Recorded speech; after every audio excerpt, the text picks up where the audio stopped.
उस्ता मोहम्मद में रोज़ानी कोशिश जे रिपोर्टर समीउल्ला उमराणी के केनाल मंसूबन खिलाफ भरपूर रिपोर्टिंग करण ते पुलिस पारां गिरफ्तार करे संदसि मथां मंशियात जो कूड़ो केस दाख़िल कयो वियो आहे। वाज़े रहे त समीउल्ला उमराणी पंहिंजे दोस्त अली हैदर ऐं अशफाक खंड सां उस्ता मोहम्मद खां ॻड़ी खेरो अची रहियो हो त पुलिस खेनि गिरफ्तार करे नामालूम जॻह मुंतकिल कंदे संदुनि मथां 20 शराब जूं बोतलूं ऐं 138 सोपारियुनि जो केस दाख़िल करे छॾियो। इतला ते मक़ामी सहाफ़ी थाणे ते पहुची विया। सहाफ़िन IG बलोचिस्तान खां मुतालबो कयो त सहाफ़ी खे आज़ाद करे मुलविस एहलकारनि ख़िलाफ़ कार्रवाई कई वञे।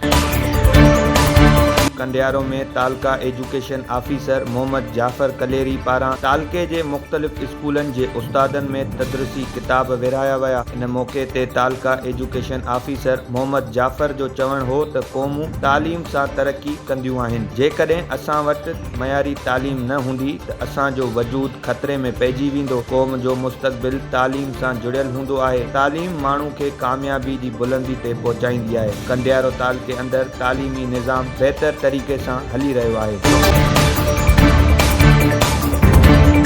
भारतीय जारियत ऐं मुल्क में थींदड़ भारतीय बमबारी में ड्रोन बम किरण सबब दाद लगारी लॻ ॻोठ सरफराज़ लगारी में हिकु नौजवान फ़ौत थी वियो। ॻोठ सरफराज़ लगारी में सुबुह सवेर ड्रोन बम किरण सबब इलाइक़े वासी मुख्तियार लगारी सख़्त ज़ख़्मी थी पियो। ड्रोन धमाके बाद ज़ख़्मी खे ॾेर की अस्पताल मुंतकिल कयो वियो, जिते नौजवान ज़ख़्मनि जा सूर न सहंदे शहीद थी वियो। इतला ते पाक फ़ौज, पुलिस, रेंजर्स ऐं इलाइक़े वासी वॾी तादाद में पहुची विया। पाक फ़ौज ऐं सिक्योरिटी इदारनि इलाइक़े ते कड़ो चाढ़े छॾियो।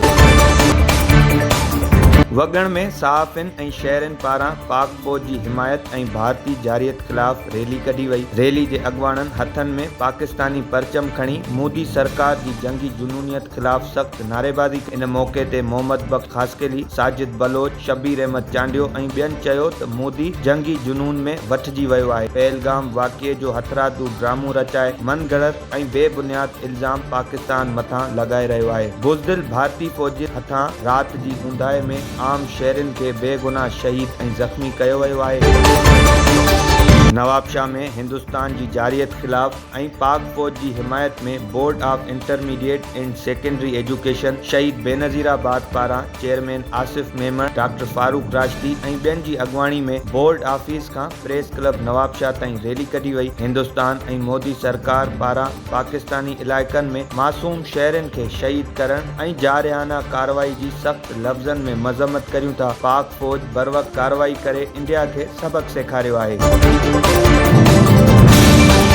नसीराबाद में पाक फ़ौज जी हिमायत में रेवेन्यू ऑफिस खां असिस्टेंट कमिश्नर मोहसिन अली चांडियो ऐं मुख्तियार कार जी अॻुवाणी में रैली कढी वई। रैली में असिस्टेंट कमिश्नर मोहसिन अली ऐं मुख्तियार कार समेत रेवेन्यू अमले हथनि में बैनर ऐं प्ले कार्ड खणी पाक फ़ौज जी हिमायत में नारेबाज़ी कई। इन मौक़े ते रैली जे अॻुवाणनि चयो त असां पाकिस्तान जी अवाम ऐं पाक फ़ौज सां हर मोड़ ते गॾु आहियूं। हिननि मोदी सरकार खे चिता ॾींदे चयो त पाकिस्तान ऐं पाकिस्तानी शहरनि मथां हमला करण बंदि कया वञनि। शहदाद कोट में अदालती हुकुम बाद रेलवे खाते जी एराज़ीअ ते कब्ज़नि जे ख़ात्मे लाइ ऑपरेशन शुरू कयो वियो। पहिरें मरहले में कमर्शियल बुनियाद ते कयल कब्ज़नि खे हटाइण लाइ हेवी मशीनरी ज़रिए कार्रवाई कई वई। कार्रवाई दौरान 2 दुकान ऐं हिकु राइस मिल खे ॾाहे पट कयो वियो। कब्ज़नि ख़िलाफ़ कार्रवाई सबबि माण्हू ॻणती जे वर चढ़ी विया। कार्रवाई रेलवे खाते जे DN ख़ादिम हुसैन ब्रो जी निगरानी में कई वई। कार्रवाई दौरान पुलिस, रेवेन्यू अमलो ऐं एंटी इंक्रोचमेंट अमलो पिणु शामिल हो। नवदेरो में नौजवान ज़हर खाई ज़िंदगी जो अंत आणे छॾियो। ग़रीबाबाद पाड़े जे रहवासी नौजवान फिदा हुसैन वल्द दीन मोहम्मद सेतो ज़हरीली दवा खाधी, जंहिं बाद तिबी इमदाद लाइ मक़ामी अस्पताल मुंतकिल कयो वियो। डॉक्टरनि मूजिबि ज़हरीली दवा खाइण सबबि नौजवान फ़ौत थी वियो। वाक़िए जो कारण हिन महिल ताईं ज़ाहिर न थी सघियो। लाश खे ज़रूरी कार्रवाई बाद वारसनि हवाले कयो वियो।